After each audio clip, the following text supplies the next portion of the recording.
What if the world's most feared predator is actually one of the most misunderstood animals ever to walk the earth? For centuries, wolves have been painted as ruthless killers. They've been the villains in fairy tales, the monsters in horror stories, and the symbols of danger lurking just beyond the edge of civilization. The moment we hear a wolf howl, most of us imagine sharp teeth, glowing eyes, and a relentless hunter waiting in the dark. But what if that image is completely wrong? What if the animal we've spent generations fearing has been trying to teach us some of nature's greatest lessons all along? Because the real story of wolves isn't about cruelty, it's about family. It's about loyalty. It's about survival. And once you discover how wolves actually live, you'll realize the biggest predator in this story may never have been the wolf. Picture yourself standing in the middle of a snow-covered forest just before sunrise. Everything is silent. Frost covers every tree. Then suddenly, a long, haunting howl echoes across the mountains. It sounds lonely. It sounds mysterious. It even sounds dangerous. But to another wolf, that howl means something completely different. It might be saying, "I'm safe." It might mean, "Where are you?" Or simply, "Come home." The sound we've learned to fear is often nothing more than a family checking on each other. And that's only the beginning. Most people believe every wolf pack is ruled by a violent alpha who constantly fights to stay in charge. It's one of the most popular ideas about wolves. It's also one of the biggest myths. Years of studying wild wolves have shown that most packs are simply families. A mother, a father, their young, sometimes older siblings helping to raise younger pups. Leadership doesn't come from intimidation. It comes from responsibility. The parents lead because they protect. They guide because they've survived longer. They make difficult decisions because everyone else depends on them. Think about that. The strongest leader isn't always the loudest. Sometimes the strongest leader is simply the one willing to put everyone else first. Now imagine it's winter. The temperature is far below freezing. Snow is knee-deep. Every step burns precious energy. Food has become incredibly scarce. This is where wolves reveal something extraordinary. They don't panic. They work together. Before a hunt even begins, every wolf seems to know its role. Some quietly move ahead. Others stay behind. Some gently push prey toward waiting pack members. There's no shouting, no chaos, no unnecessary movement, only trust. Years of living together have turned individual animals into one coordinated team. Imagine trying to play basketball with people you've never met before. Now imagine playing with teammates you've trusted your entire life. That's the difference. For wolves, teamwork isn't optional, it's survival. But even perfect teamwork doesn't guarantee success. In fact, wolves fail far more often than they succeed. Many hunts end with nothing. After chasing prey for miles, they return hungry. Sometimes they spend days without a proper meal. Imagine working your hardest and still going to bed hungry. Most animals would eventually give up. Wolves don't. The next morning, they try again, and again, and again. They understand something humans often forget. Failure isn't proof you should quit. It's simply part of the journey toward success. Perhaps that's why wolves have survived ice ages, brutal winters, and changing landscapes for thousands of years. Not because they're the strongest, because they're adaptable. Here's something even more surprising. Wolves laugh, not the way humans do, of course, but scientists have observed playful sounds and joyful behavior, especially among pups. Young wolves chase each other through tall grass.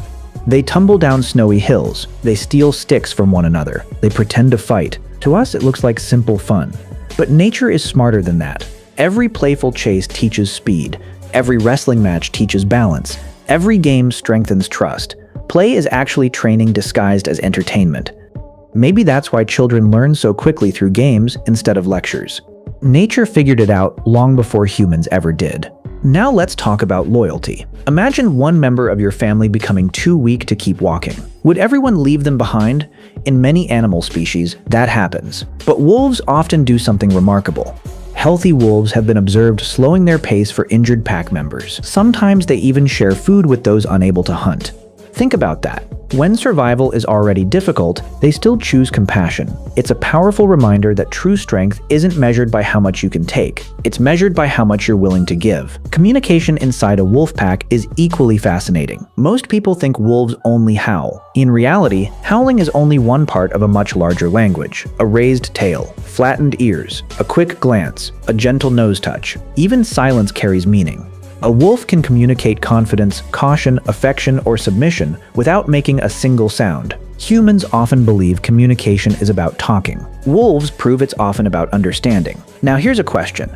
If wolves are such dangerous killers, why do most people never actually see one?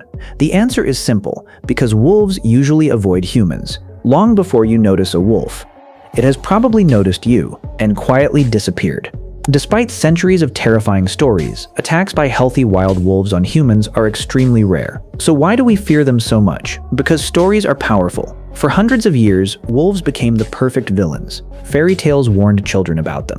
Legends turned them into monsters. Movies made them symbols of terror. Generation after generation repeated the same image until fiction slowly became accepted as reality. Fear spreads faster than truth, and once fear becomes tradition, it can survive for centuries.